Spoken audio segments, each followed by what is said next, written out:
Hello class, we're group 27 and our project is on how office workers are affected by having a sedentary lifestyle. Our objectives for this project are the following: to educate our audience about what a sedentary lifestyle is, to inform them on the health risks of living a sedentary lifestyle, to discuss current trends and statistics within the community of San Diego and the United States, to discuss current programs implemented to encourage physical activity within the public, and finally, to propose our own program to increase physical activity amongst those with office jobs. Our agenda for today will be to explain what it means to have a sedentary lifestyle, what the problems, statistics, and barriers are with being sedentary, explain who are the people affected by these issues, go over the Healthy People 2020 objectives related to physical activity, and finally, all the different components of our group proposal and how this will correlate with the Healthy People 2020 objectives. So what is a sedentary lifestyle? Well, according to Merriam-Webster Dictionary, being sedentary is characterized by much sitting and little physical exercise. So having a sedentary lifestyle is basically the style of living without participating in much physical activity. The problem with being sedentary is that it negatively affects one's health. According to the World Health Organization, approximately 2 million people die each year due to physical inactivity, and it is the fourth leading risk factor for global mortality. Also, the average amount of time people sit each day is about 12 hours, or about 50% of the day. Now, according to Healthy People 2020, 28% of Americans above 6 years of age are physically inactive, and less than 5% of adults participate in at least 30 minutes of physical activity each day, and 1 in 3 adults receive the recommended amount of exercise each week.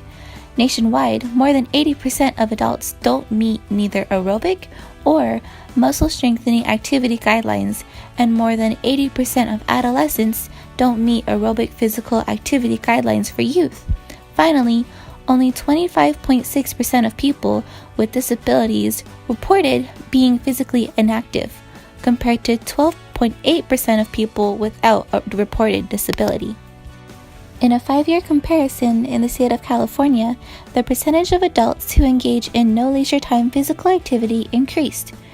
As you can see from these graphs that we have here on the slide, the one on your left was from 2011 and the one on your right was from 2016. The most recent information the CDC had on this was from 2016, and compared to 2011, this percentage of inactive adults increased by 1.4%. So, it seems that more American adults are becoming inactive in their lives. Next, we have some statistics that we found based on San Diego. In 2007, San Diego was listed in Forbes' website as one of the top 20 most sedentary cities in the country. And according to a poll from a nonprofit organization based in San Diego, the American Council on Exercise, on their website they state 21% of adults are not sure what to do at a gym, so they decide not to go. 19% of people believe they're too out of shape to go to the gym. And lastly, 3% of people also avoid the gym just because they're too scared to ask any questions. Thus, these are some of the barriers as to why people choose not to do any physical activity within San Diego. Additional barriers to living an active lifestyle, according to the CDC, fall into 7 categories, which include lack of time, social influences, lack of energy, lack of willpower, fear of injury, lack of skill, and finally, lack of resources. So who is affected by this? The CDC believes that young people and adults are most at risk, and only 1/3 of adults meet current public health recommendations. But one's career is also a variable, and office workers seem to be most at risk of being physically inactive. Here is a short video on the effects of sitting on office workers. Throughout history, humans spend most of their time moving about. But now, more and more, we find ourselves sitting, which is not necessarily a good thing. Today, office workers spend hours slouched over and hunched into chairs, moving minimally. Even after finishing work, we continue our everyday lives on the couch. That is, if we're even able to continue it on at all. Despite the spinal, body weight related, and cardiovascular problems caused by unhealthy postures.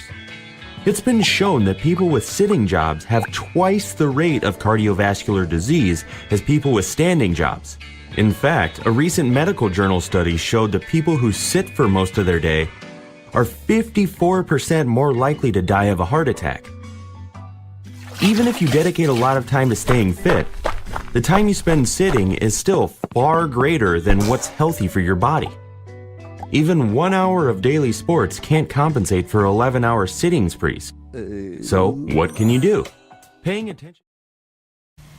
The job of an office worker requires them to sit for most of the day.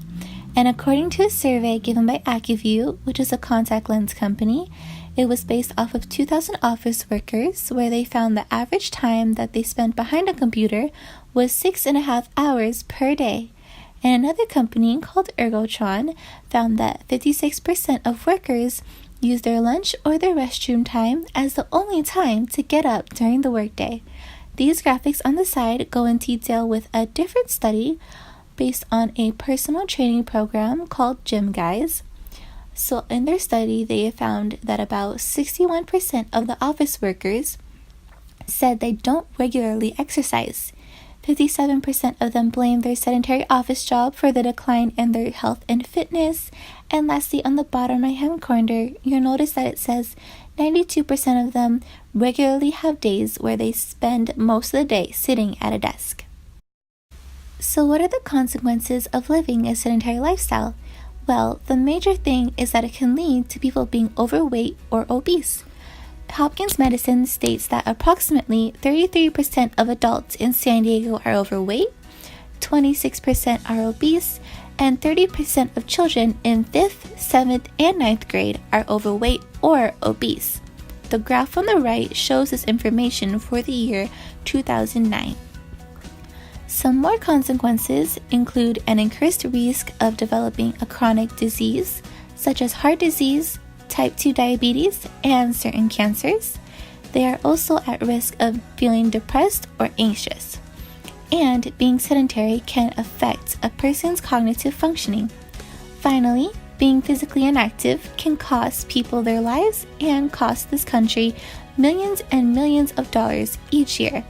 According to the CDC, inadequate levels of physical inactivity costs about $117 billion in annual healthcare costs.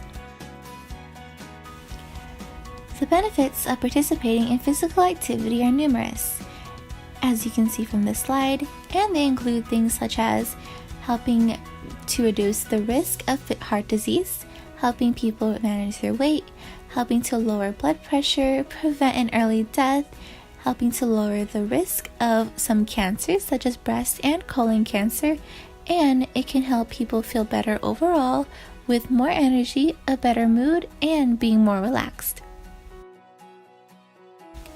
Healthy People 2020 came up with 2 objectives that are directly related to physical activity, and they are PA-1, which is to reduce the proportion of adults who engage in no leisure time physical activity, and also PA-2, which is to increase the proportion of adults who meet current federal physical activity guidelines for aerobic physical activity and for muscle strengthening activity. Healthy People 2020 retained these objectives from the Healthy People 2010 objectives and are aiming for a 10% improvement by the year 2020. One current program in San Diego County, which is trying to help address this problem of physical inactivity, is from Live Well San Diego, and it is a yearly 31-day fitness challenge. This year it was in July and provided the public with lots of resources and incentives to become physically active, such as a fitness calendar and log sheet, a meetup calendar, fitness challenge flyer, news articles, a music playlist that they could use during their workouts, a 7-minute mini workout video, and email or text notifications which remind the participants to attend the Live Well San Diego 5K on July 29th of this year. One nonprofit organization that we found that was invested in this issue at hand is the American Council on Exercise, or ACE. Nonprofit organizations are tax exempt or charitable, and they are used to serve the public interest. They must fall into one of these categories, it being charitable, educational, religious, scientific, or literacy. In addition, in a lecture given earlier this semester by Professor Yu, we learned that nonprofit organizations best fulfill their public health duties through community partnerships and not just through closely government linkages. Thus, this specific nonprofit org is based here in San Diego, and it helps provide people with fitness certifications, education, and training. They also give out free workshops to whoever is interested in it. Now for our group proposal.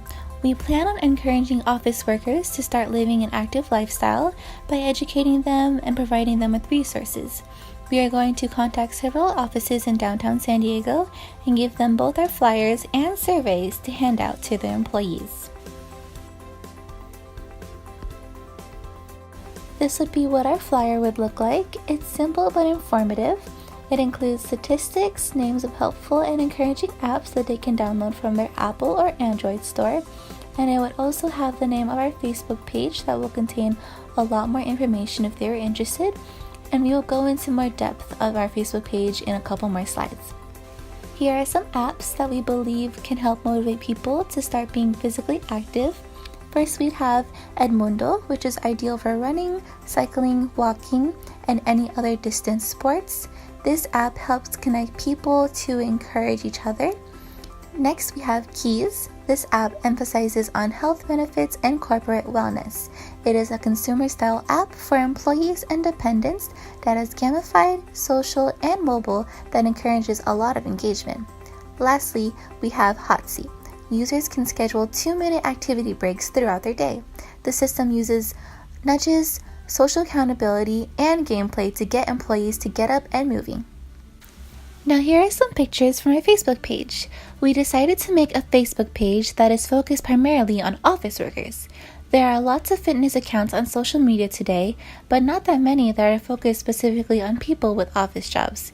So our posts would be helpful for that specific demographic. Now on to our expectations and results. In order to see if our flyers and Facebook page were helpful to the public's health, we would administer short surveys before and after providing any resources.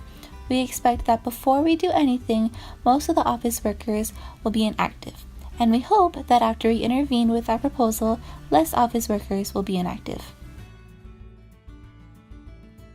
With our proposal, we are hoping to work alongside the Healthy People 2020 objectives to reduce the proportion of adults who engage in no leisure time physical activity and to increase the proportion of adults who meet current federal physical activity guidelines. Finally, here are our references. Thank you so much for your time. Does anyone have any questions?